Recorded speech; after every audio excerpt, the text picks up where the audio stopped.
Esta es Uniminuto Radio, HJKU, en Bogotá en los 14:30 AM y en Colombia y el mundo a través de uniminutoradio.com.co. También en Facebook, Twitter e Instagram a través de @Uniminutoradio.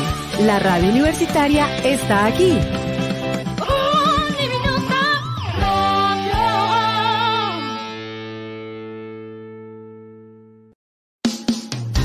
Uniminuto Radio presenta El Puente. Hola, ¿qué tal? Bienvenidos al Puente, un escenario donde se integran diversas voces. Un espacio de diálogo, creatividad y encuentro.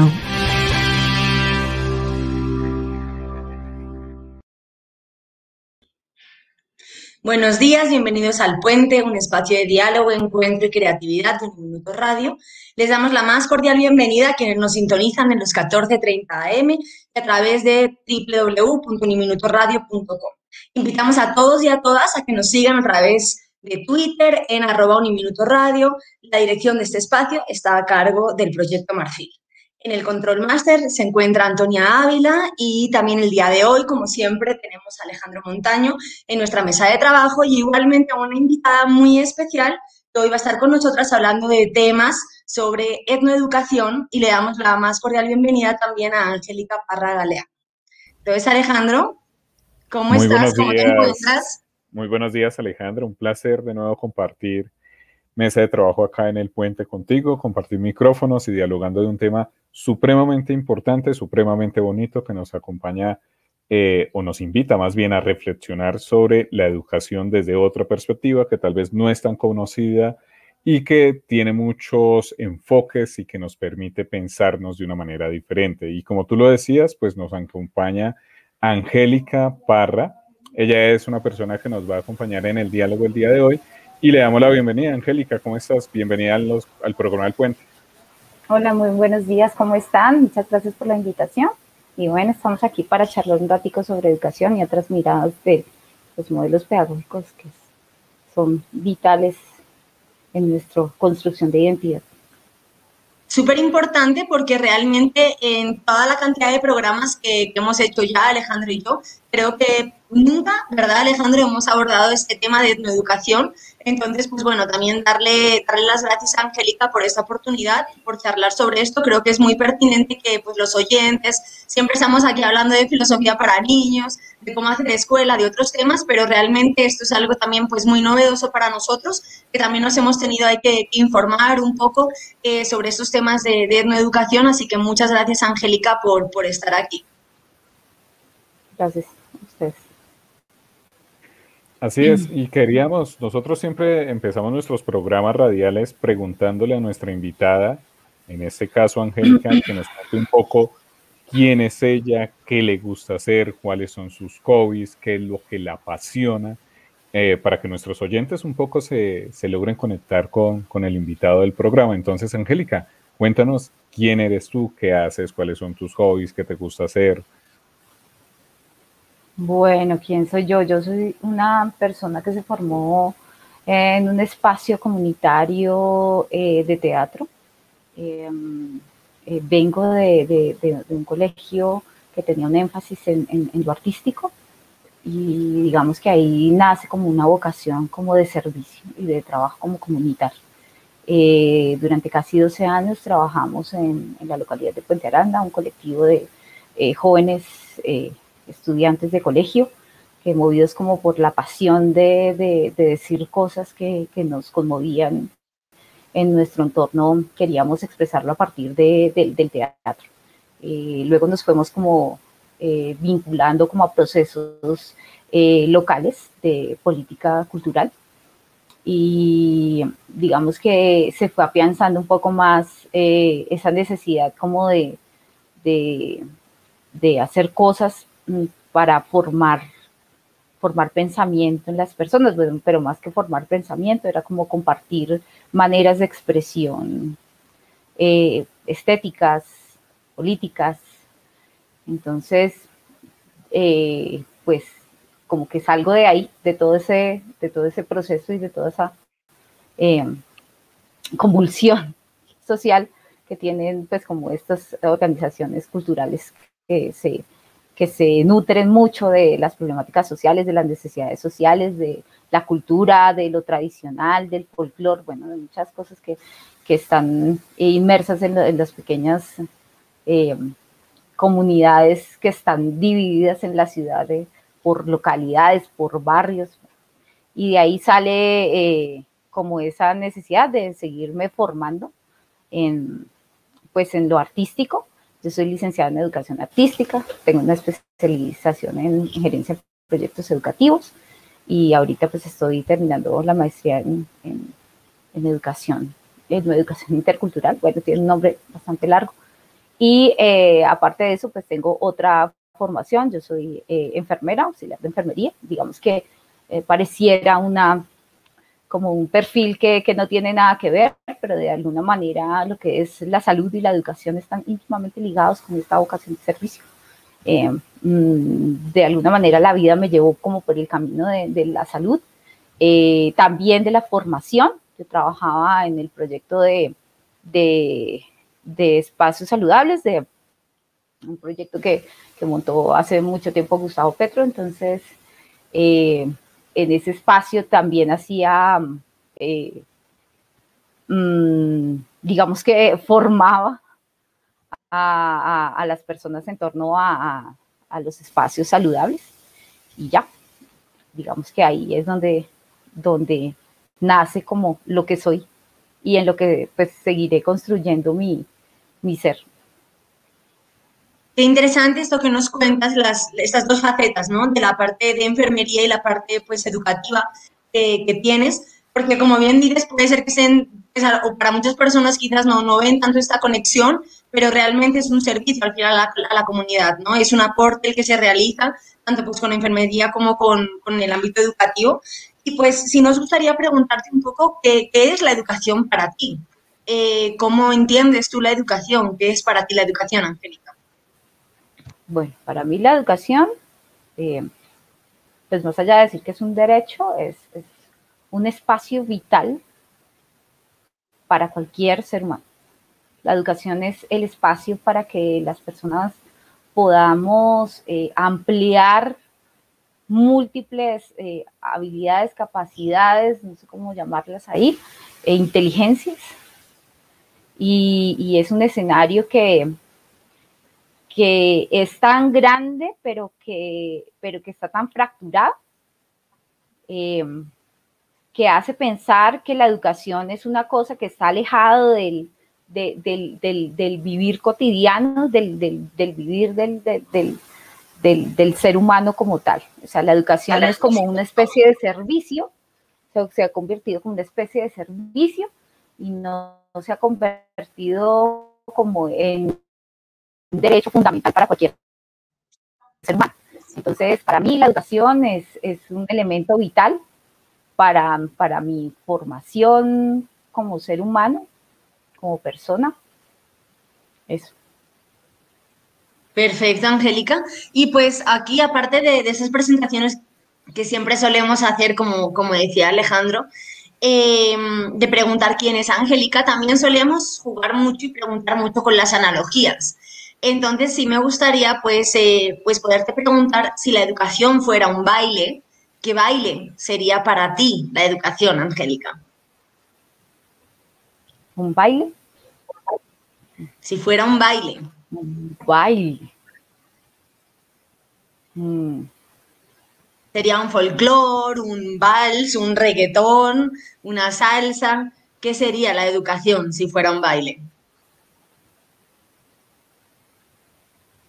Bueno, pues yo no sé si lo asocie más bien como con un baile, pero sí de pronto como si hablamos como hacia lo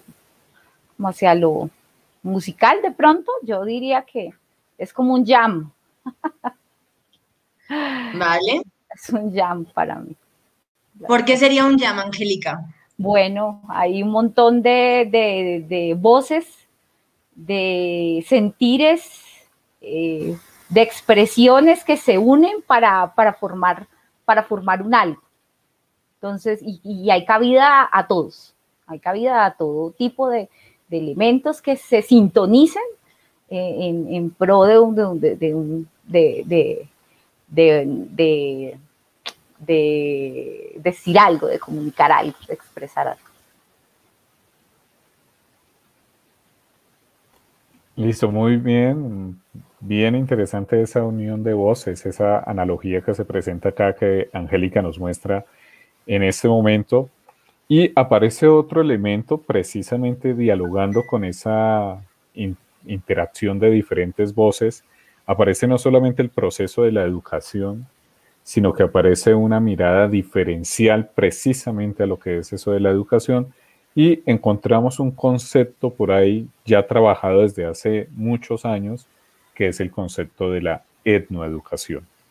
Y es un concepto que vincula o que logra tal vez superar algunas márgenes que se han pensado en la educación tradicional y que llega a ubicarse en otros espacios, en otros lugares de enunciación que tal vez para la educación convencional no estaban, digamos, visualizados y que gracias a este elemento de la etnoeducación es posible entenderlo. Angélica, ¿cómo o más bien, cómo entender o cuál es ese sentido de la etnoeducación que se tiene acá en Colombia y que tú nos invitas a compartir el día de hoy? Bueno, primero voy a señalar algo que es para mí importante, y es que el tema de la etnoeducación es un tema demasiado importante para el reconocimiento de nosotros como colombianos, en este caso, como territorio, como un sentido de identidad, una especie de empezar a reconocer que existen unos otros que siempre han estado aquí y que nosotros hemos invisibilizado. Y lo digo nosotros porque nosotros hemos hecho parte de esta construcción de la educación, todos y cada uno de las personas que habitan en este territorio. Yo voy a hablar desde mi mirada y de la experiencia de por qué surgió a abordar la temática de la etnoeducación. Cuando yo hice mi maestría, cuando inicié los estudios en educación, había un tema muy interesante que era precisamente el concepto de entender o de comprender esos saberes y esas otras prácticas que existen, esos legados ancestrales que están allí y que cada vez están llegando a las ciudades y que no comprendemos y no estamos preparados para atender. De hecho, en la Ley General de Educación de 1994 existe, está ahí escrito el concepto de la etnoeducación, que pues, si me permiten voy a señalarlo porque me parece importante. A veces nos quedamos como con los artículos importantes y esto que es tan vital, a veces como que no lo comprendemos o a veces ni siquiera lo reconocemos. Entonces dice acá en la Ley General de Educación, dice que es la que ofrece a los grupos y comunidades que integra la nacionalidad y que posee una cultura y una lengua, unas tradiciones propias y unos fueros propios y autóctonos. Educación que debe estar ligada al ambiente, al proceso educativo, al proceso social y cultural, con el debido respeto a sus creencias y tradiciones. Pero digamos que de todas maneras el concepto se queda un poco como cortico para poder entender este universo maravilloso que propone la educación propia, que es de donde sale el concepto de etnoeducación, y que es ese reconocimiento de cada uno de los pueblos por exaltar esas luchas políticas y simbólicas durante muchos años, donde se han invisibilizado un montón de creencias y de prácticas y saberes ancestrales por tratar de estereotipar todo el tiempo a las comunidades y dejarlas relegadas e irlas cada vez llevando como a unos estados de invisibilización. La etnoeducación está en todo el territorio, ya hay muchas comunidades que han empezado a hacer un trabajo con el PEI, digamos que hacer un trabajo ahí de elaboración de los de los proyectos de pensamiento educativo en las comunidades, pero pues ha sido muy complejo porque siempre se ha visto como desde la mirada occidentalizada, y entonces lo que no quieren los pueblos básicamente es que se siga viendo o se siga subutilizando a las comunidades y a sus saberes, ¿sí?, por debajo de ese otro conocimiento. Entonces, digamos que yo básicamente me acerqué a esto porque en un ejercicio que estaba planteando con uno de los grupos a los que yo dictaba clase, queríamos hacer un montaje de una comunidad afro. Los niños tenían un total desconocimiento del territorio, de las comunidades, de los saberes, de las prácticas culturales. Entonces lo que hicimos fue hacer como un ejercicio de indagación, no sé si a esto llamarlo de investigación, pero sí por lo menos de acercamiento como a estos grupos étnicos, y que de alguna manera ellos reconocieran que existen unos otros que hacen parte de nuestro territorio, que comparten con nosotros mucho de sus saberes, de sus culturas, de su folclore, y que a pesar de eso siguen siendo vulnerados, y que la violencia y todo este tema del desplazamiento cada vez se está haciendo mucho más fuerte, porque nosotros, que desconocemos todo ese conocimiento ancestral, no nos paramos tampoco como a defender estos espacios tan vitales, ¿sí?, que son súper necesarios en la construcción de nuestra identidad como nación, ¿sí? Nosotros somos producto de eso, y aunque no lo vemos así como tangible, cuando ya no tengamos selvas, cuando ya no tengamos agua, entonces ahí sí vamos a volver a hacer como un ejercicio de retrospectiva, qué fue lo que nos pasó. Entonces, antes de que ocurra eso, yo como en ese ejercicio como ético de pensarnos qué nos estaba pasando, más allá de elaborar o hacer un montaje con los estudiantes, era hacer un ejercicio como de responsabilidad social, no sé si llamarlo así, pero me llevó a estudiar o a leer un poquito sobre este tema de la etnoeducación y a comprender un poco los movimientos que se han gestado alrededor de promover sus propios modelos educativos alrededor de sus saberes y de sus prácticas culturales. Perfecto. Muy interesante, Angélica, esto que nos cuentas, y si nos gustaría pues profundizar un poquito más. Has hablado aquí pues de dos conceptos, ¿no? Uno, el concepto central, la parte de etnoeducación, pero sí que es verdad que también has nombrado otro que se llama educación propia. Si nos gustaría saber un poco cuál es la diferencia un poco entre estos dos, si hay un concepto que surge del otro. No sé si nos puedas aclarar un poquito más estos dos conceptos. Bueno, pues yo, la verdad, en medio de mi ignorancia, yo puedo decir que la educación propia es una manera del sentir de la propia comunidad, la elaboración de su proceso de enseñanza. Y pues la etnoeducación es la forma como nosotros proponemos el concepto desde el occidental, ¿sí? Hay muchas luchas que han estado dirigidas a pensar todas las formas de pensamiento y de enseñanza en los territorios. Yo sigo pensando que nos falta muchísimo capacitarnos en este tema de la etnoeducación, no solo unos interesados, sino absolutamente todos los docentes. ¿Por qué? Porque de alguna manera estamos relacionando un conocimiento que haya allí en un territorio que necesariamente se nutre de su vivencia y de su contexto. Por eso es una educación propia. Ellos desarrollan un modelo de aprender a partir de la cosmovisión, a partir de sus prácticas culturales, y a partir de eso van elaborando su proceso de enseñanza en el territorio a los menores. Son los mayores, bueno, los que ellos transmiten a partir de la palabra y a partir de varias prácticas todo ese conocimiento. La etnoeducación, pues imagino que es ese concepto que se ha venido trabajando desde la academia para poder comprender un poco estas prácticas de la educación propio.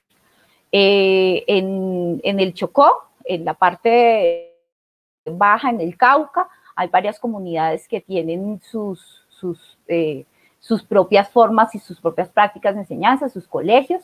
Ellos a veces le dan apertura como a estudiantes de antropología, estudiantes que están interesados como en vivir un poquito la experiencia de lo que es la educación propia, que es esa visión de conservar todo ese legado ancestral a partir de sus prácticas cotidianas. Y esa resignificación pues, que nosotros tratamos de hacer escribiendo, interpretando, escuchando y reflexionando a partir de lo que es la educación con estas comunidades. Entonces, yo lo comprendo así. Puede ser que esté equivocada y pues lo digo con total respeto. En algún momento tuvimos contacto con varias comunidades de Huitoto que estaban haciendo un trabajo acá muy bonito con personas blancas, por así decirlo, desde la danza, desde el baile, pero a partir de este ejercicio del ritual, había un diálogo, un contacto ahí con ese otro para transmitir un saber a partir de la palabra y de la danza. Ahí hay también un ejercicio de educación, no sé si es una educación, pero sí es una especie de acercamiento a reconocer a estas comunidades que han trabajado todo el tiempo por mantener viva una memoria, por mantener vivo un conocimiento que se ha ido fracturando cada vez más con estas formas de ver y de interpretar la educación de ellos, que solo surge a partir de lo que se vive allí en su territorio. Muy bien, Angélica, pues ya nos muestras un panorama amplio de lo que viene siendo ese lugar de enunciación desde los pueblos, por ejemplo, desde sus formas de pensar y uniéndolo obviamente con un proceso de educación que podría entenderse desde una manera diferente, como lo decías tú anteriormente, digamos lo que es como de repensar la educación desde los orígenes de los pueblos, por ejemplo, acá en Latinoamérica o acá en Colombia específicamente, desde los pueblos afro, desde los pueblos indígenas, y mirar cómo se piensa tal vez es la posibilidad de colonizar el concepto de educación que se ha tenido y que polula en las aulas de clase de la educación tradicional y que todavía estamos encasillados a modelos pedagógicos tradicionales, una estructura propia de lo que es la educación en el aula de clase, no solamente de los colegios, sino de las universidades y que logra estructurar lo que tú decías, una educación digámoslo así, con unos anteojos muy occidentalizados, sin responder tal vez a unas problemáticas propias que tenemos en el territorio, ¿sí? En nuestro contexto. Dentro de eso, la pregunta que sigue para Angélica es, ¿cómo ves tú el aporte que le da la etnoeducación a la educación tradicional? Si es que le da algún aporte, si es que le da una mirada diferente, si es que a los docentes que todavía no están en ese proceso de reconocimiento de una educación diferencial para los pueblos, ¿cómo les podría llegar esa idea de etnoeducación, por ejemplo? Pues yo no sé, yo creo que el concepto de la etnoeducación básicamente lo que busca es como dar como esos aportes frente a las formas de estructurar un modelo pedagógico, pero digamos que cada forma cada proyecto, digamos que elabora su propio PEI, por así decirlo, para comprender un poco más desde esta mirada occidentalizada cómo es que ellos desarrollan su trabajo educativo. Y es que, pues, de alguna manera, la etnoeducación sirve para que estos otros que no estamos como en ese espacio de ellos, establezcamos como un diálogo. Yo no creo que sea importante como empezar a jerarquizar quién es más importante o qué le da uno al otro, sino que es una especie de comunicación, una especie de tejido, no sé si epistémico, porque hay unas construcciones, como lo había comentado ahorita, desde la educación, que tienen una cosmovisión propia, la lengua nada más, las creencias, las costumbres, las tradiciones, estas cosas que solo se pueden comprender si se viven en el territorio y si se ha nacido de pronto allí, ¿sí? Y nacer no es solo de salir del útero de la madre, sino de llegar a ese espacio y descubrir, sentir que uno está en un entorno, redescubrir estos espacios, valorarlos. Entonces yo no sé si la educación le aporte a la educación propia. Yo creo que que hasta ahora estamos estableciendo como unos saberes que se están entretejiendo para comprendernos y reconocernos en este ejercicio de la educación. Leí un texto de una compañera de la Universidad de Antioquia que se llama Natalia Reynoso, que trabajó en el proyecto de Yurupari en el 2009 al 2011, un texto muy chévere, muy bonito, reflexivo frente a la elaboración de un proyecto educativo en esta zona del y ella hacía unas reflexiones profundas frente a la historia de la educación en los territorios y que nosotros seguimos con estos conceptos invisibilizando a las comunidades y subordinándolas a nuestra mirada de educación occidentalizada. Entonces, me parece que las palabras que ella plantea en su texto son interesantes, que hay que volver como a esta manera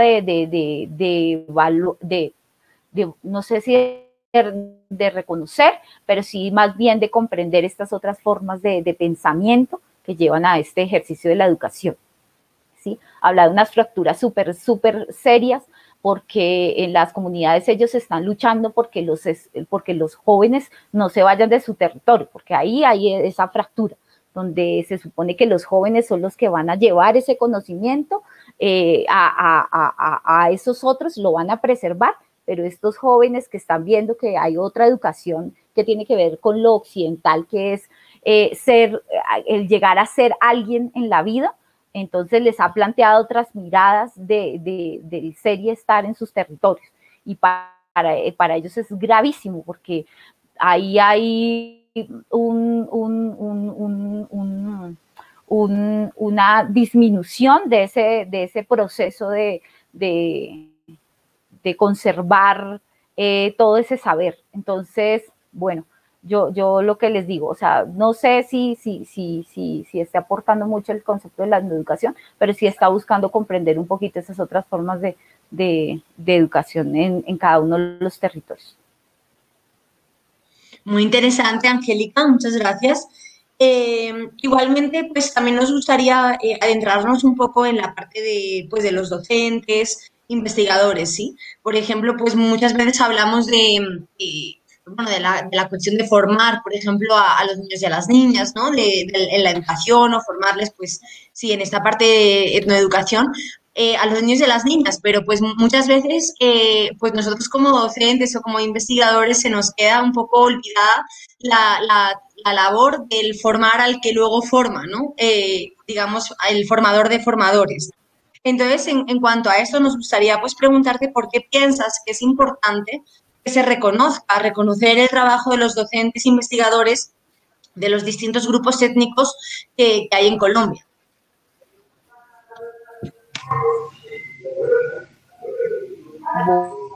Bueno,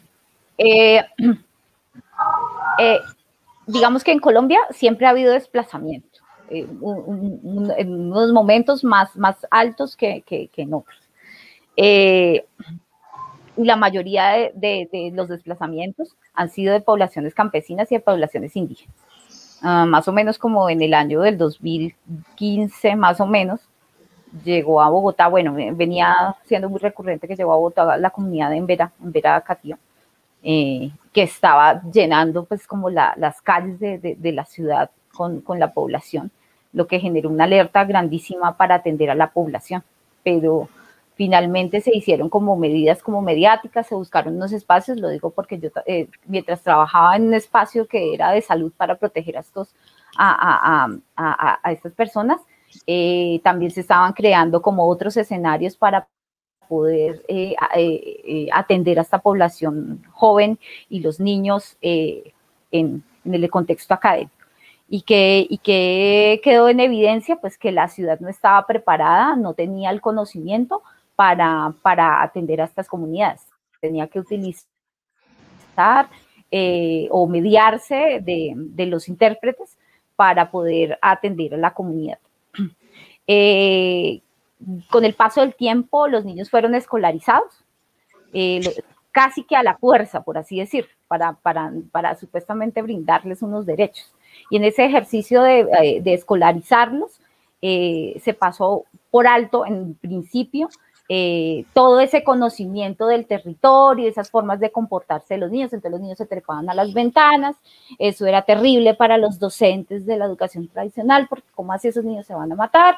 Los niños a veces no comían el alimento que se les daban estos refrigerios, porque ellos tenían otras formas de alimentarse, se quitaban los zapatos o la ropa en clase. Bueno, ese tipo de comportamientos que eran incomprensibles para los docentes del momento, dejaron en evidencia que nosotros como docentes pues no estábamos preparados para atender a comunidades indígenas, ¿sí? Porque estamos totalmente descontextualizados, aparte de eso, porque son maneras de expresar ellos todo ese desarraigo, toda esa violencia que se ha ejercido sobre sus cuerpos y sus territorios. Entonces, digamos que con el paso del tiempo en la Secretaría de Educación se empezaron a implementar varios proyectos en los que hay intérpretes. De hecho, hay varios colegios que, dependiendo del censo que se hace, de la caracterización que se hace en las instituciones educativas, se envían los intérpretes de acuerdo a la comunidad indígena que más relevancia tenga en ese espacio. Y se trata de hacer un ejercicio de mediación entre el intérprete y pues los conocimientos que se necesitan para desarrollar unas competencias básicas que están en este proyecto educativo que propone pues la Secretaría, pues, los gobiernos y las políticas que lleguen cada periodo, porque cada periodo llega un alcalde con unas propuestas que cambian modelos y cambian perspectivas. Entonces ellos tienen que estar ahí mediando eso que ellos supuestamente deben aprender. Entonces, pues yo considero que no solo para el que esté, no solo para el que esté interesado como docente en aprender la educación, todo lo relacionado con la educación, sino que absolutamente todos los docentes deberíamos estar preparados, capacitados, para atender a toda la población, no solo por el tema de compartir saberes, ¿sí? O de formar personas, sino por un ejercicio de construcción de identidad. Hay docentes que tienen todo, en la primaria dictan todas las materias a todos los grupos, y en instituciones donde no hay intérprete, pues ese niño que no tiene acceso a la lengua o al conocimiento se va quedando relegado, se va quedando a un lado de los demás, y seguimos siendo excluyentes en la educación, aun cuando en el papel se hable de educación y se traten los temas. Hay cátedras que se están implementando, como la cátedra de afrocolombianidad, en la cual una compañera también estaba haciendo un ejercicio muy bonito desde la maestría de investigación en su institución educativa, y se dio cuenta que la cátedra era como una especie de compromiso que asumía como la institución educativa, pero que al adentrarse en la práctica como tal, pues en la institución había muchas resistencias, ¿sí? Había racismo de parte de algunos docentes que se negaban a comprender o a ser parte de esa construcción de conocimiento. Entonces, digamos que luchar como con esas miradas frente al otro, siguen perfilando, siguen manteniendo la educación tradicional, negándose a la posibilidad de un diálogo con esos otros que han llegado de alguna u otra manera por cuestiones históricas a nuestras aulas de clase. Entonces creo que ya es una manera de empezar a pensarnos que necesitamos, que es una necesidad en el contexto educativo de que, pues que se implemente, no como una cátedra, sino, no sé si plantearlo como un espacio para que se reflexione y ya, sino como realmente espacios en los que se viva y se piense este ejercicio de ver y reconocer a nuestras comunidades en las ciudades, en todas las partes del territorio. Así es, Angélica. Mirando lo que nos planteas acá, coincidimos en muchos puntos supremamente importantes con respecto a esto de la etnoeducación. Tomando en cuenta lo último que decías, nos parece supremamente interesante mirar que no recaiga dentro del aula de clase una cátedra, por ejemplo, que se llama etnoeducación, como ha intentado pasar con la cátedra afrocolombiana, que solamente se limita a un espacio temporal en el aula con una clase y no tiene ninguna interacción o ninguna comunicación con el resto del currículo, digámoslo así. Eso sería muy importante. Mirando este tema de los docentes, precisamente un poco de lo que nos venías contando, hay como, ya nos has dado alguna respuesta o cercana a unas preguntas que te queríamos hacer, pero para enfocarnos un poquito más una relación que existe precisamente, no solamente la relación entre los pueblos, la educación, la escuela, sino también el papel que tiene el profesor, el docente como tal, y la necesidad que tiene para pensarse o tener un sentido de formación de los docentes frente a la etnoeducación, y paralelamente a eso, el papel que el gobierno tiene en este escenario. Podríamos pensar que hay una poca correspondencia del servicio educativo de los del gobierno, del Ministerio de Educación, frente a la realidad de los pueblos y de paso, pues obviamente paralelamente con lo que respecta a la formación de los docentes.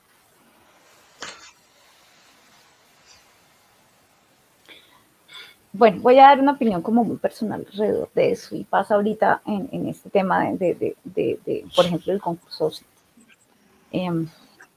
Las políticas que se han implementado en la educación han sido bastante desafortunadas en el sentido en que se pone el concepto de la competencia como un máximo en lo que tiene que ver con la educación. Y es decir, hay personas que obviamente, bueno, por sus conocimientos y sus habilidades y sus capacidades, que son de otras áreas, terminan siendo docentes y que hacen un cursito, como ellos decían, un cursito de 20, 40 horas y ya son docentes. Entonces eso ha generado un montón de, pues como de tensiones alrededor de este ejercicio de la educación. Si bien hay la educación pues es compleja porque es que estamos trabajando con seres humanos y los seres humanos somos cambiantes, somos personas que estamos mediados por toda clase de sentimientos, pasiones, relaciones, contextos, todo permea al docente como sujeto, como ser. Pero que se le ha delegado un papel, se le ha delegado unas responsabilidades, cargar unas responsabilidades que son a veces que superan más allá de las posibilidades humanas, ¿sí? Entonces, el docente es el que tiene que formar, educar, transmitir conocimiento, dar valores. Ahora se le ha asignado un montón de tareas administrativas que a veces lo que hacen es retardar un poco el ejercicio de la práctica educativa en el aula, entonces se queda en la llenada lista, un montón de cosas que hace a veces que el ejercicio como tal de la educación y del compartir en el saber en el aula se vuelva cada vez más tenso, más difuso, más difícil. Este ejercicio de empezar a premiar a los mejores en lugar de empezar a elaborar unos modelos pedagógicos acordes a las necesidades de cada institución educativa, por ejemplo, el caso de la educación, o la educación propia, es un modelo de educación de cada uno de los grupos indígenas o de los grupos o de las comunidades étnicas que están en nuestro territorio y que las han venido construyendo no por que se imponga algo, sino porque nacen de esa construcción colectiva, de esas necesidades, de sus saberes. Aquí se imponen cosas y modelos que vienen de otros lados sin mediar con las necesidades o lo que pasa ahí en el contexto. Entonces esas tensiones existen, ¿sí? Profesionales que vienen acá al aula, que tienen una mínima formación y que generan un montón de cosas alrededor del aula, que no está mal, claro, si tienen la competencia, el saber, que es lo que se pondera en el aula, que el estudiante sepa sumar, pero que de pronto no sepa, de pronto no tenga esa empatía con el otro, ese nivel de servicio con el otro, esa posibilidad de resolver problemas, ¿sí? Del desarrollo de las inteligencias múltiples, como las plantea Gardner, ¿sí? Entonces, si no solo desarrollan unas competencias y unas habilidades, pues eso es lo que está pasando con la educación, ¿sí? Por más de que se reflexione en la educación, y bueno, yo puede ser que en este momento sea muy arbitraria con lo que yo estoy diciendo, pero es lo que yo he vivido, o sea, yo hablo desde de lo que yo he vivido en mi experiencia. Yo no puedo hablar de lo que pasa en todas las instituciones educativas, hablo desde lo que yo he podido percibir alrededor con algunos compañeros que los he visto en la práctica, en el desarrollo de sus planes, de sus planeadores, qué es lo que pasa cuando se encuentran con niños de otras comunidades, y entonces cómo los vemos, ¿sí? Cómo nos relacionamos con ellos, cómo seguimos ejerciendo ese racismo, esa discriminación por el desconocimiento, por el miedo, que muchas veces ese tipo de formas y de rechazos o de estigmatizaciones son producto de eso, del desconocimiento, de los miedos a enfrentarnos a esos otros saberes o a esas otras miradas que todo el tiempo nos están interpelando, ¿sí? Porque eso pasa con las comunidades. Uno que siempre, o sea, la mayoría de nosotros los blancos los vemos así como de pronto, como aquí abajo de pronto, ¿sí? Porque ellos son indígenas, ellos no saben lo que pasa acá en las grandes ciudades y es una gran mentira. Ellos vienen acá con todo un conocimiento para observar qué es lo que está pasando con estas personas que toman decisiones sobre sus territorios finalmente, y que ellos lo que buscan es seguir protegiendo estos espacios, ¿sí? Para preservar pues la vida en el planeta, por así decirlo. Que todo tiene que ver. Y acá se fragmenta, el conocimiento está fragmentado. Entonces, eso pasa. Sí, la educación acá, por ejemplo, es fragmentada, entonces vemos matemáticas por un lado, ciencias por el otro, y que una es más importante que la otra, entonces es más importante ciencias que artes o que danza, o sí, y entonces fútbol, ¿para qué sirve fútbol? Y baloncesto, sí, entonces hay una fragmentación del conocimiento, sí, hay una atomización del conocimiento, y entonces eso hace también que en el espacio educativo, pues no haya una unidad, y eso también le sirve, digamos, siento que a las personas que nos gobiernan, porque hemos intentado creer todo el montón de compromisos que cada gobierno plantea cuando se sube, ¿sí? Que nos va a mejorar la educación y que va a mejorar la salud, y vemos, como usted decía, la poca correspondencia con el servicio, con la educación, con la salud, con nosotros, con los ciudadanos. No hay un buen manejo administrativo de los recursos, no hay una infraestructura adecuada para atender a la población estudiantil. Y bueno, creo que ahorita en la pandemia eso quedó totalmente así develado, que es lo que está pasando. No hay jabón, no hay papel, no hay un montón de cosas elementales, ¿sí?, que se necesitan en las instituciones educativas para atender a la población. Se sigue creando, se siguen colocando a las personas que piensan de una manera acá, y todo el tiempo hay una confrontación en el mismo espacio educativo, que no hay la posibilidad de diálogo. Hay unos que están intentando establecer ahí como un tejido de escuchar y tratar de como empezar a replantearnos sobre la educación, pero pues digamos que en los momentos de crisis pues se develan que hay unas graves necesidades por atender sociales en el espacio educativo. Yo no sé si respondí a tu pregunta, pero de alguna manera yo siento que en este espacio de la educación hay un montón de tensiones ahorita, Se viene, por ejemplo, ahorita el tema del concurso docente, y yo lo decía, era precisamente por eso, ¿no? Porque se va a presentar todo el mundo que necesita ahorita tener garantizada su estabilidad laboral y que pueden ser muy buenos profesionales en su área, pero como no tienen garantizada su estabilidad laboral en su espacio formativo para lo que se formaron, en su saber, en lo que se supone les apasiona, tienen que buscar un espacio donde saben que tienen un saber y que lo pueden desempeñar muy bien, pero no se sabe si hay una vocación para eso. Y no se trata de hacer un cursito de 40 horas, ¿sí? Porque en un cursito de 40 horas yo puedo adquirir unas habilidades, que puedo tener muy buena memoria, una capacidad crítica para leer un texto, pero tengo la empatía para trabajar con comunidades, con niños, con estudiantes, con miles de problemáticas. Entonces, bueno, sí, todo el mundo habla del escampadero y otros dicen que, ay, que la envidia. No se trata de eso, se trata que la educación está en crisis, como la salud, ¿sí? Que las comunidades están en crisis ahorita por sus territorios, por el desplazamiento, por la violencia. Entonces hay que empezar a replantear la importancia de que los docentes empiecen a trabajar en ese concepto de la identidad para que respetemos, respaldemos, sigamos luchando por nuestros derechos,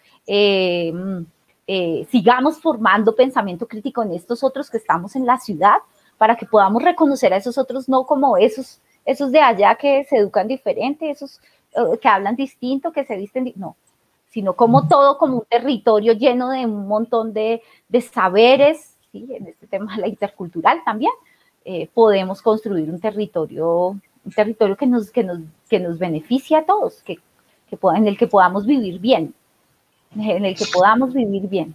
Eso, que es algo que en sus territorios ellos defienden mucho, y el vivir, el saber, el buen vivir, nosotros tenemos un buen vivir en las ciudades, no sé, yo no sé si el buen vivir lo tengamos llenos de tantas cosas materiales y cosas que sí nos satisfacen pequeñas necesidades momentáneas ahí, pero que el buen vivir no está a veces en eso, sino en lo fundamental, que es la comida, el aire, el agua.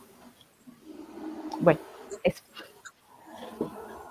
Muy bien, Angélica, pues nos has contado muchas cosas, muchas experiencias también tuyas.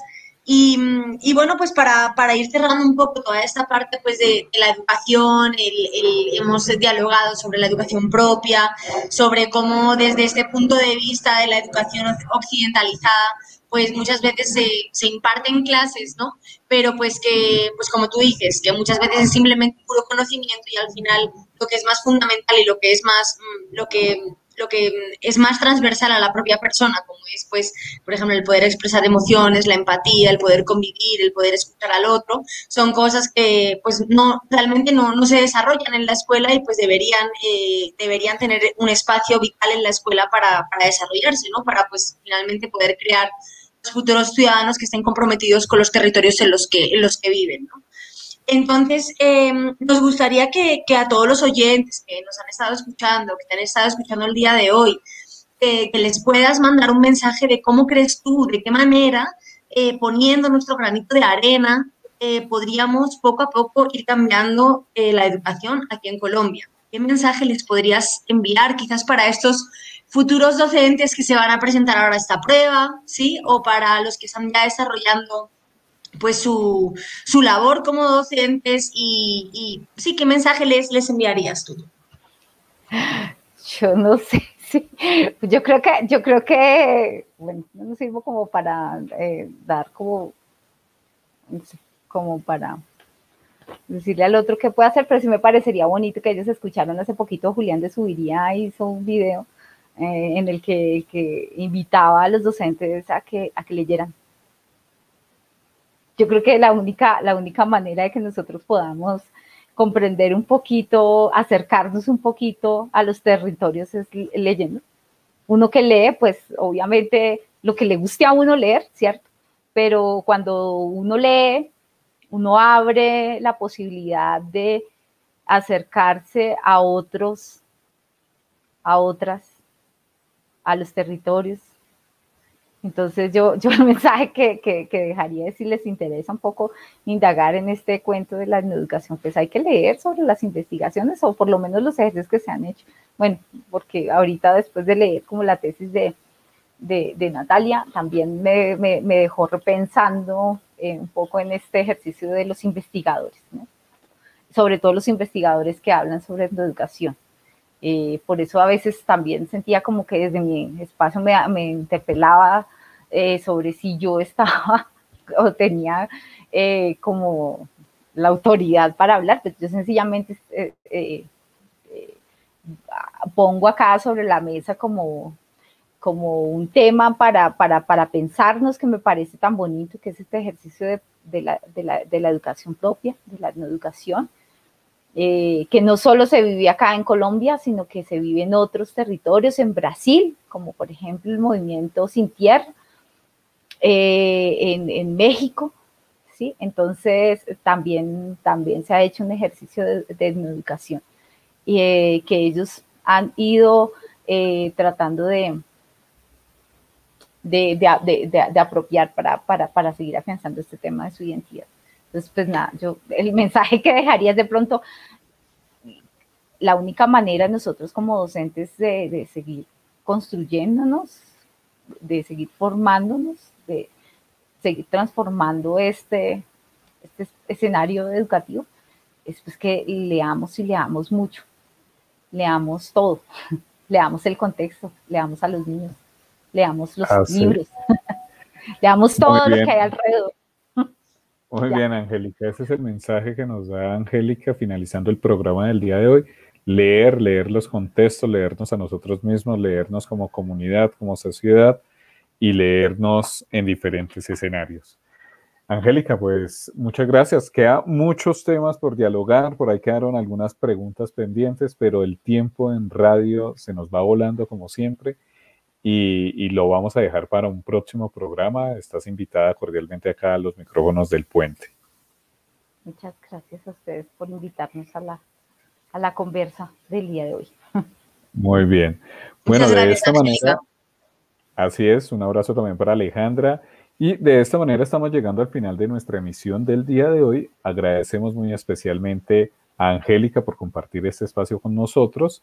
Y asimismo agradecemos a todas las personas que nos están viendo y escuchando por nuestras diferentes plataformas virtuales y que han participado de esta conversación también paralelo a lo que nosotros hemos desarrollado acá en los micrófonos del Puente. Agradecemos también a nuestro Control Master, Antonia, nos acompaña el día de hoy.